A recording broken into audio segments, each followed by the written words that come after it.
Hello and good day to you, my beautiful friends. I do hope you are well. Welcome to episode 40 of Cross Button VR, our journey into the world of PS VR2, a show for those who want to share in our newfound enthusiasm for the world of VR. Now, I'm your host, Laurie, but if you really don't pay attention to me, then just please do for once. Please find out that we are part of the Cross Players. So if you'd like what you hear, check out thecrossplayers.com for links to all of our content and our Discord. And if you like this show, you can join the feed, find the feed on Spotify and all that, and you can listen to the latest episode of NX, our Nintendo themed podcast this week. It's very good. Got me really into wanting to play Tears of the Kingdom again. Now, it is an honour to be joined by two of the most boisterous influencers in the metaverse. It's Ben and Alex. Hi, chaps. Hello. Hello. Hi. That's me trying to be boisterous. I should have done it the way you do your intro. That would have been better, wouldn't it? Hello. There you go. Good. Yeah. You actually shared that video, didn't you, with all of our patrons on our WhatsApp group this week? If you've been planning to be posh, it brought much merriment to I think you should do the entire episode in that character. I don't think I've done that character because that's like a 3-year-old video. Or you could do it in the American. What's his name? Little Pee-Pee. That's it. No, your other alter ego. Are you trying to get us cancelled, mate? Let's move on. Trying to get people to sign up to the Patreon so they can get exclusive content. Because Ben, you're actually quite a comedy mastermind. I think you're quite the comedian, I believe, when you put your mind to it. Well, I know it doesn't always come across on this show. I have to make up for my lack of knowledge somehow. You start making jokes about tampons and stuff. Hey, we've had some great feedback about that. We actually have as well, haven't we? Yeah, that's good. But you're both well anyway, so that's good. That is good. It makes me happy. Well, as always, we've got a bit of news to be talking about. We're going to talk about what we've been playing. And the topic for this week's discussion point, I just wanted to have a little chat now that we are not quite the newcomers that we were. We've had a good chance. We've played quite a lot of genres, like quite a lot of VR games now. And I just wanted to kind of go through what's the sort of genres that we like, maybe what we don't like, what are the sort of things that we think really work really well in VR and we want to see more of. So we're going to talk about that, if that's okay. So you've got about 20-30 minutes, guys, to get your thoughts in order. And then we're jumping straight into that. We're prepared. Yeah. Ben is not prepared. Right, the first bit of news this week. It was quite a big bit of news in the world of VR, and that N-Dreams has been acquired by a company called Ionic. Have you see this bit of news? I did, yes. It's interesting. You did? Well, that's good, because it wouldn't be much of a conversation otherwise. But yeah, I was a little surprised, because I thought that it's N-Dreams. They're based in Guildford, I think. And they obviously quite tied to Sony. They obviously Synapse VR exclusive from PS VR2, and they've just released a Ghostbusters game made by for Sony Pictures and stuff. So another link there with Sony, and they do like to pick up studios. But no, this is Ionic is based in Stockholm. 110 million they paid for N-Dreams. So congratulations to the founders of N-Dreams for that one. But yeah, good for them. And they basically just said they're staying in charge and they will carry on in their current roles. But now they have more money and resources and more security to be able to make more games and make bigger games and stuff. So that's cool. Good for them. Absolutely. Yeah, that seems like, well, it sounds like the dream scenario, right? Where you get a bit of extra backing, a bit of extra funding, so everyone's got a bit more security and you can throw a bit more budget at projects. Yeah, hopefully it is that and not the kind of... It doesn't seem like an evil mega corporation kind of deal on the surface of it. On the surface, yeah. And I think they already owned, 25% of them, and this was them just then formalising the deal, so it's not like it's a new partner coming in either, so you wouldn't expect any big changes. So it just gives them that bit of security and that bit of comfort to maybe take it to the next level. They know where their funding's coming from. They know they've proven themselves in the games that they've made, and now they can go and take it to the next level and keep producing the good games that they do. So and the biggest surprise, multi-platform as well, which is obviously yes. If Sony had have acquired them, that would have been a different story, wouldn't it? So obviously they've got ties to Meta as well, haven't they? Yeah, I would say that I don't want, even if Sony buys up the game companies, they shouldn't be making stuff exclusive. Maybe there could be an exclusive period or some exclusive content, but there's not enough of an audience in VR. They shouldn't be exclusives. I mean, if you need to make something exclusive to suit the hardware, fair enough. But yeah, I'd hope that stuff like we see is exclusive, like Assassin's Creed Nexus. Hopefully that will come everywhere eventually, just because otherwise there's just not going to get a big enough audience on these games, unless you've got companies like Valve who can afford for just people to make games that people don't play with Half-Life Alyx. But otherwise, developers need to sell as many copies of the games as they can, really. So it's good that Endreams are going to stay multi-platform as a result of this, and they've not been bought by Meta to make their games exclusive.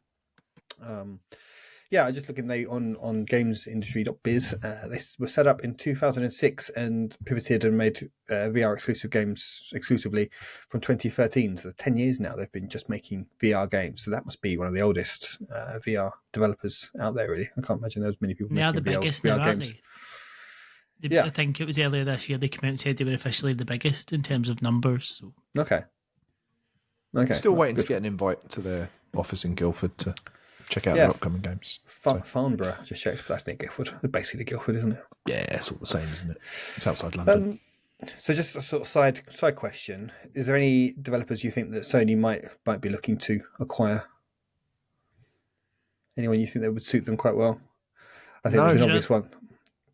Go on. The one I would say, the other one I would think is Vertigo. But, I mean, because they're another one that's kind of bigger size studio, quite a good track record with all the games that's coming. Vertigo publish as well, don't they? They're not just developers; they develop and they publish other people's as well. But they're the Arizona Sunshine folk too. Yes, Seventh Guest. For me, the obvious one is First Contact Entertainment, who make the Firewall Ultra games, and that's about all they do. They made a couple of games before that, but they just make these live service online VR games, which is very much that was Sony's thing. Apparently, they're not so much into live service. They're not so much into live service these days, but the fact that they made those games, and Firewall Ultra is very much that is a PlayStation game, and that's kind of Sony's way that they work with these developers, don't they? They get some exclusive games from them, and they get quite embedded with them, and then they bring them on board. So, but we'll see, because obviously Firewall Ultra didn't get the best reception. No. So maybe not. Vertigo games, I just think they're too big, really. I think they're not really tied enough to Sony. They should buy the Masternoid devs. That would be good. Yeah, that would be lovely. Yeah. I'm sure Pixel Magnet would be very happy as well. Yeah, I can take that payday. I feel like Sony are okay though. What was the? Is it Firesprite? The ones that they bought? Was it Firesprite? Yeah. I always get Firesprite and Firewall confused. The ones that co-developed Call of Mountain.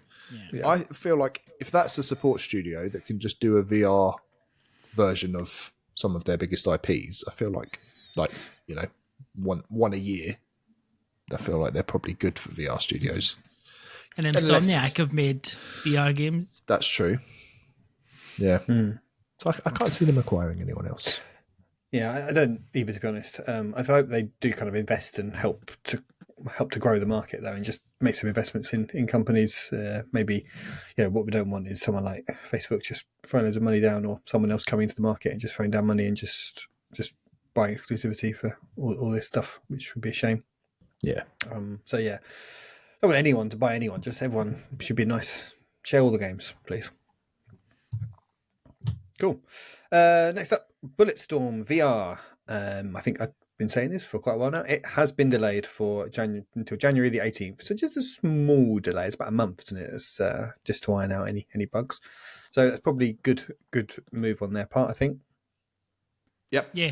Also, that's my birthday. Perfect. So listeners, mark your calendars. January 18th. Everyone send at Benji Kong a tweet. Yep. On January the 18th. Please do.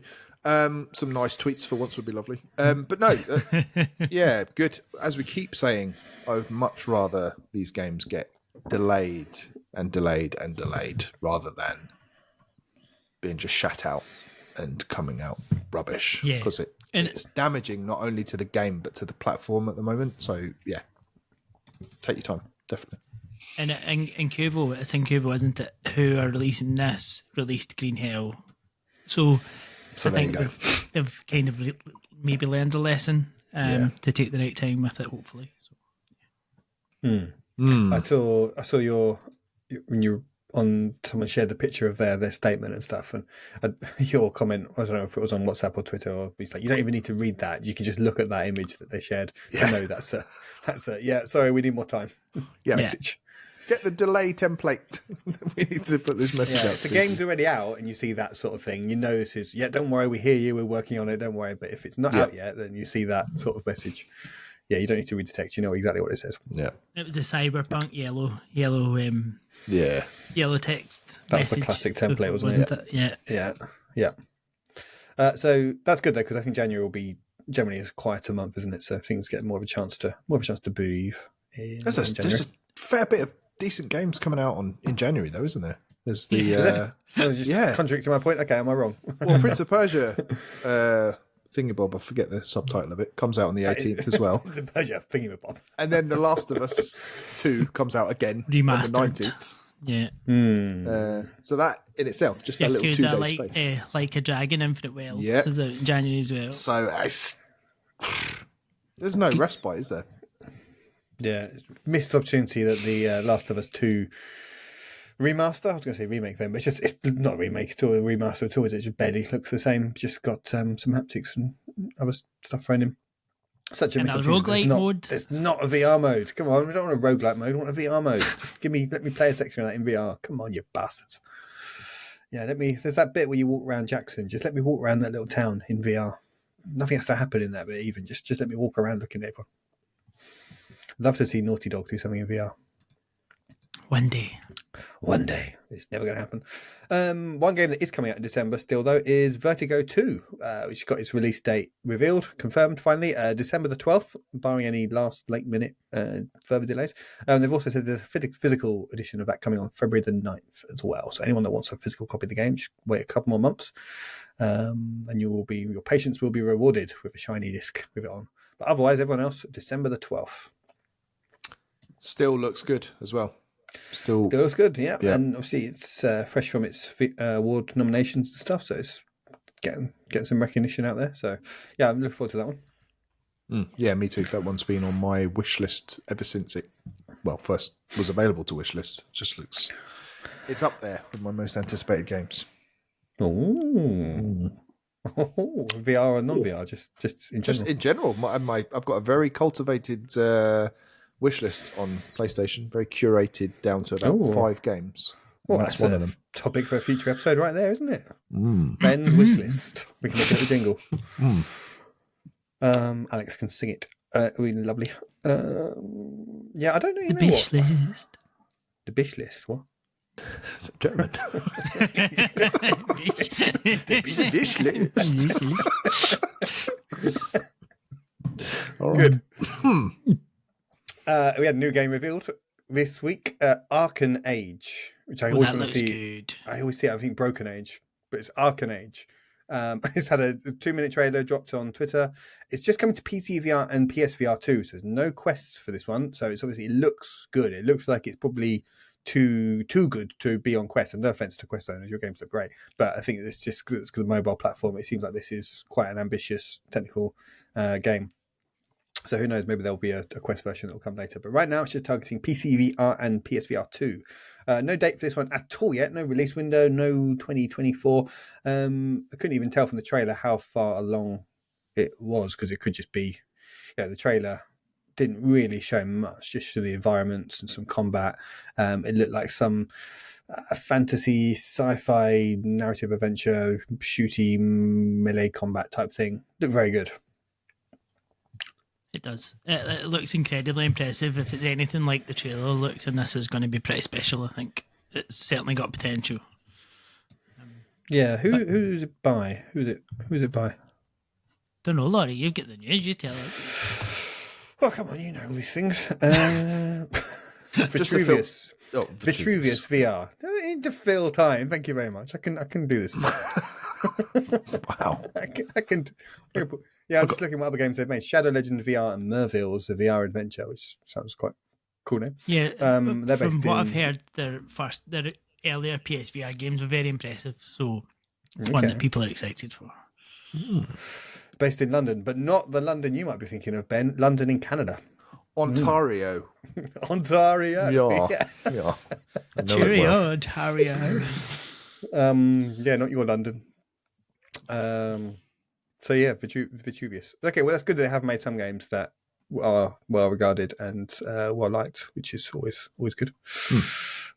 Yeah, I can see Merville's a VR adventure certainly has some good reception, and that's an open world RPG platformer, so that's quite cool. If listeners and viewers wanted to find out more about that game, how do you spell Arken? Arken, Yeah. ARKEN. KEN. Okay, cool. Arcane. Arken. Arken. Hey, Arken. Right. He loves this game. All right, Dan. Cool. Well, not really. Good to know, because I googled Arcan age. And, You can find it. Yes, we can. and it came up with a 47 years was the answer. And apparently Arkan is a Serbian mobster and head of a Serb paramilitary force. So, And then, How old's Arcane? so they're not making a game. He's not in the game. Just to be clear. is it about him? I don't know. Could No, be. it's about Fred. Could be. Oh, How old is it when the game Fred. comes up? When that game comes out, how old's the game though? It's 2 years old, 3 years old. Yeah, what's the age of that game? Good. Okay, Five Nights at Freddy's is now out for PSVR 2. You can pay £10 to upgrade that if you are a proud owner of the PSVR 1 version. So that's available. And also Five Nights at Freddy's Help Wanted 2, which is the sequel, obviously. That's launching on the 14th of December. So today, 14th of December, it's a busy week. A couple of days after Vertigo 2, cheeky little buggers. So yeah, if you interested in playing this, Alex, I feel like you should have to play the Five Nights at Freddy's game. I feel like you'd like that. I mean, but we don't like scary games. I think this has been well and truly like You established say that, at this but point. we liked, you and I both quite enjoyed Propagation Paradise Hotel. Yeah, but it scared the shit out of me. Ben didn't play that yet. That was when he was on his VR holiday, I think. it was, yeah. No, I've got no interest in it. No, okay. No. Your Five Nights at Freddy's, that's like got a lot of sort of kids. Either any of your boys into? No. Not the youngest. My eldest is at the right age where he should be interested in it, but he has my mindset when it comes to anything scary, so it's like not interested at all. Cool. The best thing ever about Five Nights at Freddy's, as far as I'm concerned, is they gave out free pizza at EGX. Yeah, they did, didn't they? Promoting that film. For the film, yeah. Did you get any of the pizza? Got lots of the pizza. Did you? Did you? Yeah. You didn't have any left when I walked past it, fuckers. Oh, but they kept filling it up. No, it was late in the day. And yeah, it was good pizza though. It was. We can talk more about that later. Stranger Things 2. That was due to come out on November the 30th, although not sure for certain if it was PSVR 2. I think it's just Quest It was just initially. Quest, yeah. Yeah, I think sure it's been said that it was going to be PSVR 2 at some point. I'm sure I've seen it on some PSVR 2 list of games coming soon. But yeah, they have stopped talking about that, so I think it's just going to be a Quest game. And then it'll probably be coming to PSVR 2 at some point later. Yeah, but yeah, that's been delayed indefinitely. I think hopefully not too long, but yeah, they've not given it a new date yet. Yeah, I was quite looking forward to trying that on Quest, but I'll get there eventually. Well, you can't. So that's all for the news. What have you been playing? Ben, go on, you go first. Sure. Well, following on from last week, I've just carried on playing Horizon Call of the Mountain. Nice. And it really is, it's lovely. It kind of, it's got this nice thing of it really kind of drip feeds new abilities and new tools and different arrow types and everything else. It does that really slowly throughout the game. So, we've often complained about games really front loading tutorials and how that's a bit overwhelming, particularly in VR. Horizon does a really nice job of just going, okay, well, you've got used to this mechanic now and here's another one. And it just throws them into the mix, uses them quite sparingly. But yeah, very much enjoying it. I think I'm probably about halfway through now. Lots of climbing, as one would expect. Does get to a point where the arms start to ache a little bit, almost as if your mind thinks you're really climbing. I don't know. But yeah, it's a cool game, and it's serving up some really nice vistas now that I'm sort of getting higher up in the world, and you just get to a ledge and turn back and have a look at everything, and there's loads of waterfalls in the distance and things. It's lovely, really good. Yeah, you're making me want to jump back into that one as well now. You keep talking about it. It's just one that now we've been playing loads of other stuff. It would be nice to go back to a game that when it launched, everyone said, whatever else you say about it, it looks amazing, and technically it's fantastic. It's brilliant. So yeah, it'd be nice to treat my eyes with some, maybe a nice vistas. Christmas game. If you're going to have a VR Christmas game, that'd be a quite good one to go back to and just chip away at. There is a snowy bit on the mountain, isn't there? There is. I don't know. Yeah, there you go. There's our Christmas game that we were talking about the other week. Scared the shit out of me. And that's why Ben doesn't play scary games. Yes. Can take your medicine. Need to turn my headphones down. So yes, very good game, and I'm very much enjoying it, and it does give you that Horizon feeling, like when the music just sort of fades in and you're having an epic climb, and it's brilliant. Love it. Have you played all the Horizon games, and you played the DLC for the second one? Yeah. No, I haven't started the second one. You haven't played the second one? No. Oh man, No. Play the second one. I will. Yeah, you'd like that. Be a nice one to play on the Portal there. Nice open world adventure. You can just do a lot of those more pointless side quests, of which there are many. Yeah. No, the thought has crossed my mind to play that on the Portal. But, I was thinking about trying again to play the first one on the Portal, but we'll see. Yeah.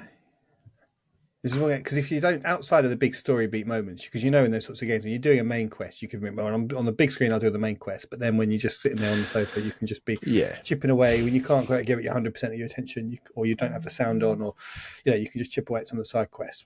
It's really good for that. It's like a little, we're going off on a slight Portal tangent here, but it's really good for trophy. When sometimes you don't want to play a full game and give it your full concentration, but you think, I'm quite close to getting that trophy. I'll just play it for half an hour on this. It's brilliant for that. Got the platinum on Rocket League this week just by doing that.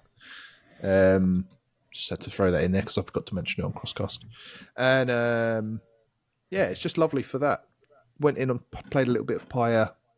Got a couple of trophies on that again. Thinking of starting another run on Persona 5 Royal to get the platinum on that as well. But that's Ben's coming after my platinums. I'm nowhere near yours, mate. Yeah, I don't actually have that many platinums, to be fair.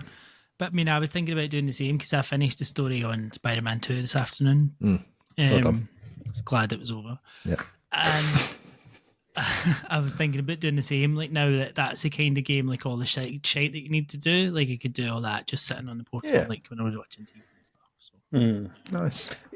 Yeah, it's all those side quests that you have to do where you don't need to hear what anyone's saying to you, really. You just play it with sound down low. Indeed. Yeah, good. Okay. Anyway, and we digress. What else? What other VR stuff have you been playing, Alex? Other than I've been playing. So obviously, I've still been playing a little bit of Quest. So I'm not gonna say too much on that. I want to mention one thing though, because I've really liked one little game that I've been playing, and that's been Trackcraft, which is a little like RC type car game, but it's all in mixed reality. I saw this on your thing, yeah. And it's so good. Like it's just the physics of it are incredibly well. Like I've been playing more just the tracks. I've not done any of the creation myself. I've just been playing through the there's almost 3 stages of levels to work through, and you need to get 3 stars in each level and work your way, and they get progressively harder. And it's just really addictive. Each one maybe takes seconds. It's like 10-15 seconds to complete it, like to get the good times. But you could be there for hours just trying to do it, and you're walking around it, and it's all within your room. But then some of the other stuff you've seen is people out and about with it, and the cars, like it adapts to your environment. So your environment then becomes like an obstacle course for these cars that can then start to maneuver around your environment, which is just incredibly cool. So I just wanted to mention that because it's very good, and anyone requesting likes mixed reality should go and give that game a try. I have a question just on that, very briefly. Yes. Does it make you slightly gutted now that we don't have full colour pass through on the PSVR2. Does that feel like missed opportunity? Because that's No. the only thing missing, isn't it? I would say no, because I think the wire would get right on your tits and pass through and try to do stuff like that. I think if you had a wire and trying to do that, you'd be falling over the wire all the time. Because you do. I find myself when you're doing stuff like that, you're walking around. Like when I was playing that and trying to maneuver the tracks, I was walking around to the other side of the track to try and get it from a different angle. And if I was trying to do that with a cable attached to me, I think it would really annoy me. Yeah.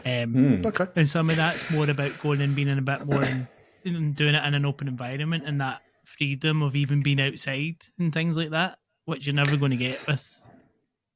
Oh, I have a side question for you then. After you've been playing the Quest for a bit and you have that complete mobile untethered to anything, do you find it really restricting to put the PSVR2 on and have the tether, the cable again? Does that annoy you? No. Oh, I thought I would, but I don't. And I think the main reason is I'm playing different games. I think the Quest I'm playing for specific kind of games like that, and probably more fitness games now. I'm playing on the Quest rather than the VR2 for that reason. But the VR2, I'm going back and playing games where I'm either like probably more sitting or more of an involved game that's something that's pushing it rather than one that's maybe needing me to move about and stuff, which is more doing in the Quest. So probably each get their own purpose. Okay. Well, what have you been playing on the PSVR2 though, Alex? Come on. So saying that, I was saying like, so remember we were I was having this month of fitness.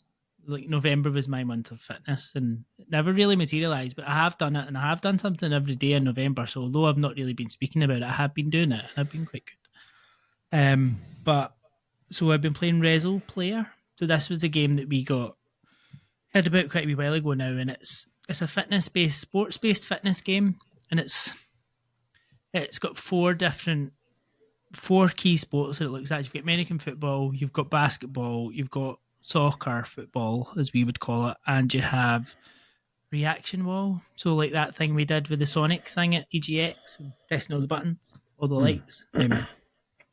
So it's split into all different levels within there, and you've got leaderboards and what you're expecting. So the football's split into, you've got heading, and you've got goalkeeping, and then the basketball's not actually basketball, it's more of a rhythm game with you holding a ball and having like the hoops coming towards you, which I'm like, if you're going to have basketball, like have basketball.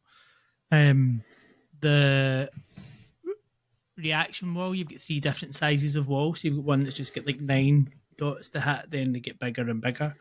And then the American football is like throwing and stuff like American football. So it's structured as like, I think there's about 100 or so levels in each one, and you need to get a certain score to progress to the next level, and then you've got leaderboards and all that stuff. So it's kind of as you would then expect, that kind of sports game and fitness game, but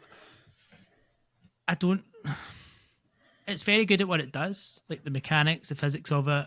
It works, it's all very good. I haven't played too much of all of it. I have tried, but I'm not sitting there going, I want to go back and play this more. Like, see something like when you've gone and done a body combat for a fitness perspective, like, oh, that's fine, that's body combat, I've done it, I know what I'm getting from my 20 minutes, I'll go and do 20 minutes, I quite enjoy it, I get sweat on, it's fine. This, I'm like, okay, so I was doing the heading one, and it was different. You can do the tutorial and then you go in it, but my head was then killing me with this head sort, because the ball's coming towards you, you need to get in the right position, you need to head it with the right bit of your head, but I don't know whether the headset wasn't sitting right or it was just, but my head was killing me by the end of doing this. I'm like, this shouldn't hurt. Like, why am I wanting to do something that's actually making my head hurt? Yeah, that sounds quite terrible. But it's like, it's really cool at what it does, and then there's different bits in it. Like, one of the things, you can do like a daily challenge which pulls like 5 random bits across the sports, and you're trying to get the highest score across the day. But like, one of the things, like, score this Eric Cantona header from Manchester United versus Leeds in such and such a time, so it like stages all these like classic headed goals and stuff, and you're trying to recreate what they did, and all that's quite cool. Yeah, so it sounds like for a certain person they would absolutely love this. Yeah, but that's maybe not you. See, I thought I would, but I don't, and I don't know why, and I will try more of it. And I say, I can't fault the game itself. I mean, I think what it sets out to do, it does it really well. It runs really well, like everything works. but it just doesn't. I don't know. Something's just not clicking, and I can't quite put my finger on what yet. How's the presentation in general? I mean, it looks quite nice. It's quite. Does it look quite nice? Like tennis on court looks quite nice, or does it look nice like a finished game? It's like a finished game. Okay. I think I would give it the finish. But then the other side of football, the goalkeeping. So I played another game on Quest, Clean Sheet, which is all about goalkeeping, and I was playing that last week. And compared to this, I felt like the physics and the mechanics on that worked better than it worked in this. So when I'm comparing the two games, but that Clean Sheet is purely goalkeeping, it doesn't have any of the other modes. If you're wanting a more rounded mode, then Rezzil Player is the one you would go for because it's got a bit of everything in it.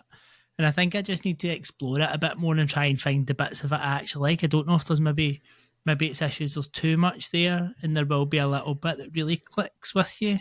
But it's not like if I'm going to this for a fitness game, I don't think it ticks enough boxes for the fitness, but I don't think it's fun enough to tick enough boxes for just wanting to play it as a game. Is that it's kind of falling a wee bit in between? Looking at pictures of it, it seems like it's aimed at quite a serious kind of sportsman audience, where it's almost kind of train your sporting ability, and it looks like the games are there to help athletes essentially get better at what they do and to sort of practice stuff in VR, but practice that same skill set and to increase their skills and stuff. Which is quite cool as a training tool. It's there as a training tool. So it's kind of VR less as a game, more as a tool for learning, essentially. Yeah. But then when you're doing something like that with basketball, but you're not actually playing basketball, you're holding a basketball to play a rhythm game with rubbish music, then it doesn't do that either. So it does feel like it's stuck a wee bit in between where it wants to be and doesn't quite know. It doesn't know what it wants to be, I think, is the main thing. I think they've got this technology that they've maybe used in a professional way, and they've tried to adapt it into something a bit more mainstream, and it's maybe just not hitting the right note for me. Okay. All right. Well, so that is... come back and tell us more. Yeah. Rezzil Player, Rezzil, for spelling fans. And that is £13.99 on the PlayStation Store. So it'll be interesting to see what you guys think of it if you guys play it, because it might resonate better with you, particularly basketball stuff, Banks. I know you're a big basketball fan. Yeah, so we shall see. Okay, well, I have been playing more of The Seventh Guest. I absolutely love this game. This is one of my favourite games on the headset. I'm probably about 2/3 of the way through it now, and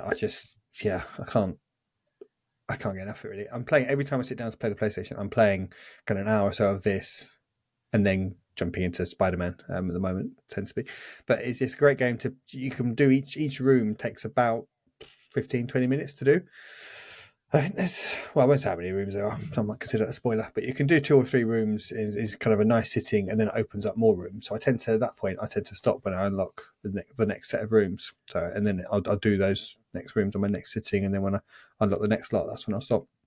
But yeah, I just love it when you enter a room for the first time, and it's a bit like you used to watch The Crystal Maze, and someone would go into the room, and they get that moment where they just have to take everything in and think, right, what is this in front of me, and what am I doing here? What do I need to do? What's the puzzle that's been laid out of me? And you kind of have to work it out. And I just love that. You just, because there's lots of rooms. Do you do it like the Crystal Maze when you get in there and you just shout out, right, I can see there's a ramp, there's a rope hanging down from the ceiling. So I'll give an example. I'll try not to spoil anything. So I go to the games room, this mansion, and so there's like a pool table that's set up, and you can see there's all stuff on the pool table. You think, okay, there's something there. There's the bar in the corner of the room, and you can see there's stuff set up around there, and then there's a chess set as well in the middle of the room, and it's like, well, obviously there's going to be a puzzle involved in that, and so you can kind of look around and you can kind of walk around the room, either if you've got room scale, you can walk around limited in real life, or just teleport around the room or walk around with the stick. So you can walk around the rooms, look around them. So I think, what do I fancy doing here first? And the game does kind of steer you. There is sometimes an order to do the puzzles in, because one gives you something which you need to then use to unlock something in the next puzzle. so you get that, but then whilst you're doing it, the game's also giving you some clips because each room, there's the characters that the other 6 guests, or they're in the rooms as well, and you get audio from them, sort of moving the story on. You can pick up in a room. There's this kind of backstory that gets these kind of black and white photos that you find throughout the mansion, and they just relate some backstory to you. You can stop and pick those up, and you see these photos that the narrator gives you some backstory, which is always really interesting. And then when you finish the puzzles, there's a little vignette that plays out in that 3D capture, so you see the actors giving out more of the story. So yeah, I just love it. It's just so interesting how it all works, how it all comes together, all the different elements, and the mansion is so brilliantly realized because it's not like some games where you've got a lot of areas, lots of space for developers to fill and make interesting. It's a good sized mansion, but it's still quite a closed space. So each of the rooms are full of detail and full of interesting things to look at. Everything can be picked up and interacted and played with. It is just a really interesting place to inhabit, and the story it's telling is really fascinating and interesting, and the mystery there that you're getting more of. Yeah, it really makes me want to play more games like this. Love it. It's so well done. Like, I've been playing another couple of games like this on Quest, not like this, but more puzzle games. But they just haven't lived. They've just not been anywhere near as good as the Seventh Guest has been. And I mean, it's up there on a par with, probably better for me than the Room VR, because when we all played the Room VR, we were very much like, oh, this is exactly the kind of thing that we want here. And I think Seventh Guest, just because of the layers that it adds on to the puzzles, I think it really exceeds what Room VR set out. Yeah, the story and the setting is a lot more interesting because in the Room VR, they're kind of just random spaces, aren't they? That there's not really any story between them. I think probably the puzzles themselves probably a bit better on the Room VR, I think, but not much in it. But yeah, I'd rather play the Seventh Guest. I think, Ben, you would really like this game. It sounds like it's right at the top of games I want to get around to eventually this year. I also really like the hint system as well. So you get, if you're not sure what to do, you can even just loading up the hint system gives you a list of all the puzzles, and that might steer you towards part of the room that you might realise was a puzzle. So that's good. Even just before you get any clues, you can just see the name of the puzzle. But then you click on that, and it gives you a cryptic, kind of mysterious clue, which is like, oh, okay, I can understand. And then you can click a second layer down, and it just tells you what you need to do, but you still have to solve the puzzle. And then if you still can't get it, you can just basically skip the puzzle, and all the pieces will rearrange themselves. It just solves itself, which is quite a clever way to do it. Like if you just think, because it's great if you are someone, you're quite busy, you don't have a lot of game time. You think, oh God, I've tried to do this. You can either keep banging your head against a brick wall trying to do it, or it doesn't punish you at all. If you just think, oh fuck, I can't be bothered working this one out, just let me skip to the next one, and it will just skip it for you, and you can just carry on your way. And I guess it doesn't. You could come back to it another time if you wanted to replay the game and still solve it yourself. It's not spoiling the solution, essentially, because the whole thing just kind of skips the ending of it. It's not showing you the process of how it's got there. So you could still go back and play it a second time and go back to that puzzle later if you wanted to on a second playthrough. But I just really like the fact it doesn't make you feel guilty or just like, yeah, it's your game. If you don't want to do the puzzle, you don't have to. Just carry on, see the rest of the story. That's great. Love that. Yeah, so you'd never get stuck in this. You have to have the coins to be able to unlock to skip the puzzles, essentially, but they're quite easy to find. Yeah, I've got loads of them. Yeah. So yeah, very highly regarded. Thank you. Cool. Okay. Any other things we've been playing before I move on? Or nothing I can talk about yet. Oh, it's mysterious. He's so mysterious, isn't he, Alex? I think I did describe you one week as the mysterious influences. So there you go. I did. Okay. Yes. Ben's like, that was week 25, I believe. Let me just check my spreadsheet. I do actually have a list of them all to make sure I don't repeat them, because that would be very embarrassing. Very embarrassing. Somebody, one of the patrons who's listening to it, would let me know, and I'd have to resign my position if that ever happened, but thankfully it won't. Right, so let's move on. Before we move on, though, I just want to let everyone know, or remind everyone, if they'd like to support us, they can give the podcast a sub on the service they're using and leave us a review too. And do follow us on Twitter at CrossButtonVR and at the Cross Players. And do check out our podcast feeds, because this week you're going to get an episode again of Crosscast, which you guys recorded this week. So is that going to be a vintage episode? I hope so. I think it'll be pretty good. A pretty bumper size episode as well. Ooh, Yeah. Sorry, Laurie. never mind. But yes, are we NX levels of we're bumperness? we're pushing that. Yeah. But yeah, Not you're quite, pushing I that. don't think. but yeah. So if you listen to the other feed, you'll get an episode of NX, which dropped today as we record this, and as you mentioned at the top of the show, Laurie, and then another episode of Crosscast. Episode, what was it, Alex? 139? 139 or 129? 129? 129 Something maybe? like that, I don't yeah. know, something like that. 129. Wow, Yep. spoiling our audiences with all this content you two are. Good. And yeah, patreon.com/the players if anyone wants to join that and gain entry into our little WhatsApp group, which is good fun. And there's been lots of, we've had all the funny videos from throughout the years we've been dredging up today and sharing them, which has been very much making me laugh, and I know others as well. So thank you for that. It's been nice. It's been nice. Okay. Let's move on to our main topic of the show. We should have a jingle, or even not even that we edit in, just something that Alex sings every time we get to the main topic. I strongly disagree. People tune in for Alex's singing, man. It's a thing. It's a thing. All right, My podcast husband sounding more like my real husband every day. Is he not like your singing either? No. I got around just before I came up here because I was wafting my blanket about singing like a prancing pony. It's a lovely image I didn't need. Good. Okay, this is based on a question that Phil won, the first Phil of his name, asked on our Discord, and he asked if we were to license an official CBVR game, what genre would we want it to be? And this got me thinking, what VR genres? It's not, now we've had a bit of time with the system and the world of VR. We're no longer complete newcomers. We've been very fortunate to be able to play lots of games and get lots of experience, lots of things that we might not have played before. And I just wanted to just grill you two really on what genres it is that you find yourselves actually really liking, what surprised you, what you thought that actually you wouldn't normally play this, but in VR, bloody love it. What sorts of things, don't work for you, and then we'll finally, if we are going to have a game, a CBVR game, what should we make it? What's it going to be? And then maybe one of the many developers that listen to this show can make that game. Who knows? Yeah, so I was thinking, I was just sort of trying to brainstorm a little list of things that I've played or where they fall into. So you've got your kind of rhythm exercise games, stuff like Beat Saber and Body Combat, Pistol Whip. I'd put in that as well, where it's kind of designed to be kind of fitness, rhythms, get your sweat on.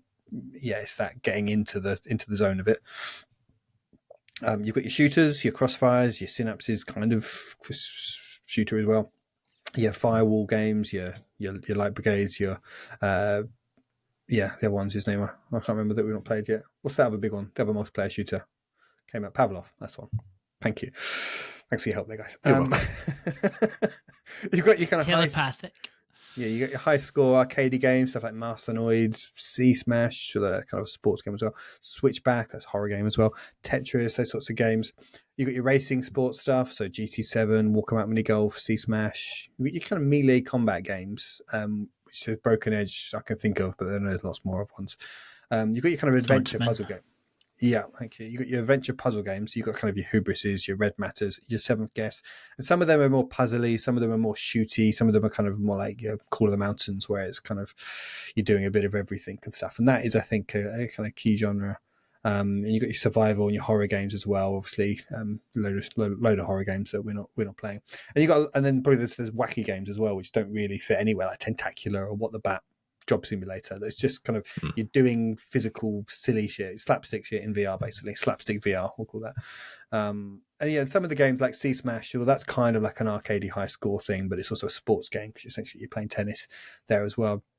And something like Switchback as well. Is that an arcade game? Is that a horror game? It's both. So some of these things they'll be in several different genres. But what's your out of all those, is there any that you can think of that you really like that I've missed, that I've not talked about there? Which of those do you think are the ones that you find yourself really enjoying? I mean, I think for me, it's got to be like the puzzly. Like, I think the three of us have resonated really well with the puzzle side of things, like that kind of escape room-ish experience where you're trying to solve something, but you're actually interacting with the objects and stuff is probably been the highlight. I think like your Red Matter 2s, your Seventh Guest, your Room VRs, like they're probably the ones that I thought I would like and I have really liked. And probably where I would come back and say I've been a bit surprised is a lot VR is not predominantly shooting, but there is a lot of shooting in VR. Like a lot of the games are based around shooting, and I've probably enjoyed that better in VR than I've ever enjoyed it in non-VR. Probably the immersion, I've maybe just found it a little bit more accessible. So things like Synapse, I've really probably enjoyed Synapse a hell of a lot more than I would expected to, but that's probably as much combining the shooting with the telekinesis and stuff like that. And I think if I was to want to try and make a game, I would want to take probably like your Seventh Guest puzzles and story type and mash that with the telekinesis of Synapse and make that more. And if you took the shooting element away from Synapse and it was more of that kind of world and that kind of aesthetic and built it into more, each level was to be solved by some form of puzzle rather than to eliminate all the enemies and kind of. So yeah, are you not describing Waltz of the Wizard there? No.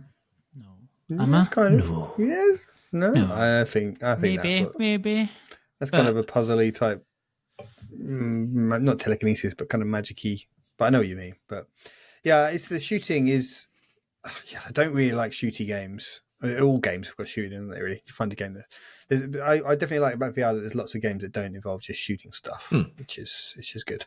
But shooting in the right context, I really enjoy in VR. Like so Pistol Whip, where you're just getting carried along, and it's very arcadey, is brilliant. And we've said this before, like the stylized end of shooting, I really like in VR.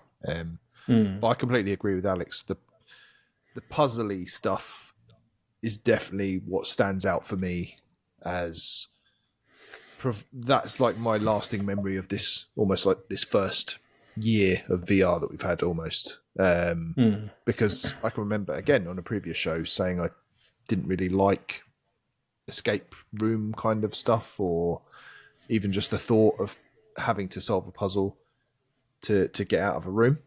It sounds horrible to me, but I've really enjoyed it. In the room, in The Last Clockwinder especially, just that, I don't know, there's something about puzzle solving with real interactions with objects that just... It's kind of like Portal, isn't it? Is that because I love Portal. There's not many games like that. There aren't many first-person puzzle games. There's Turing Test is another one. Classic game. People should play. It's not a classic game, but it's a really good game. People should play that. Yeah, it's those kind of first person, and obviously VR first person. You're doing a puzzle game there. It's even more involving, and you just. I think as well in a puzzle game, going back to what York said when York Tittle said when he was on the show, because VR gets your full attention. You really focus on something. So I find the puzzles just like I can't get if I get bored of this. Like, I'm in this space. I fully focus on it. It's got my 100% of my attention. And so you're a lot more invested in what it is that you're doing. And I think the best ones are the ones where they have done what you said about the Seventh Guest, where they've implemented a fairly generous hint system. Because I feel like if a puzzle gets frustrating in VR, that's a lot more frustrating than if it was non-VR in a way. Because you're so immersed in it, I could imagine getting quite pissed off if I didn't know what the hell I was supposed to be doing. So like even in Humanity, as I mentioned a couple of weeks ago, you can just watch a video that shows you how to solve a level and stuff like that. So I think the ones that are successful implement that. But yeah, I think puzzle stuff in general, the one the most surprised that I haven't clicked with is racing and GT7 specifically, given that how much I love that game. You finished that. So you finished that in non-VR, didn't you? Before you kind of played through that very quickly. Yeah. Love that. I think though that's the motion sickness though for you, right? If that wasn't for the motion sickness, you'd be playing that all the time. I would not stop playing it. If I'd be doing the online, trying to get the platinum, everything. You'd have your steering wheel by now. I would. Pedals, like your gear stick. Yeah. Be like Alex changing gear. Yeah, exactly. So that's the one that's surprised / disappointed me the most, is not being able to play that. But Yeah, puzzles definitely the pleasant surprise of the bunch. I think for me the biggest surprise has been Walkabout mini golf. Just looking at that before going into that, I did not imagine that would be something that I enjoyed doing. I don't really like multiplayer games at all, but even when we played Ghostbusters, didn't really like the game itself, but I enjoyed just mucking about with Alex and Reese playing that game. And the thing about Walkabout mini golf is elevated by playing it with you guys and just seeing you two on the course and just walking around with you and stuff and just mucking about. That's that side of it, that social side of it, just works so much better for me. Even playing Alex in Sea Smash, it's that social side of it when you can see the other person and when they've got a body, or they don't have a body and walk about, but you can see their club and you can kind of. You can picture their body. Wow. She's picturing her body. I'm always picturing Alex's body. Doing it right now.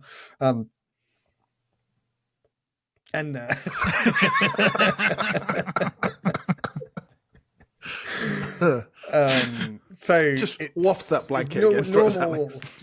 Yeah, when I play normal multiplayer games, I think the last thing I played that was multiplayer, not in VR, was the Turtles with Shredder's Revenge one. Yeah, I was playing that on the Xbox with some of you guys, and you just have the voice on the headset, and I just don't like that.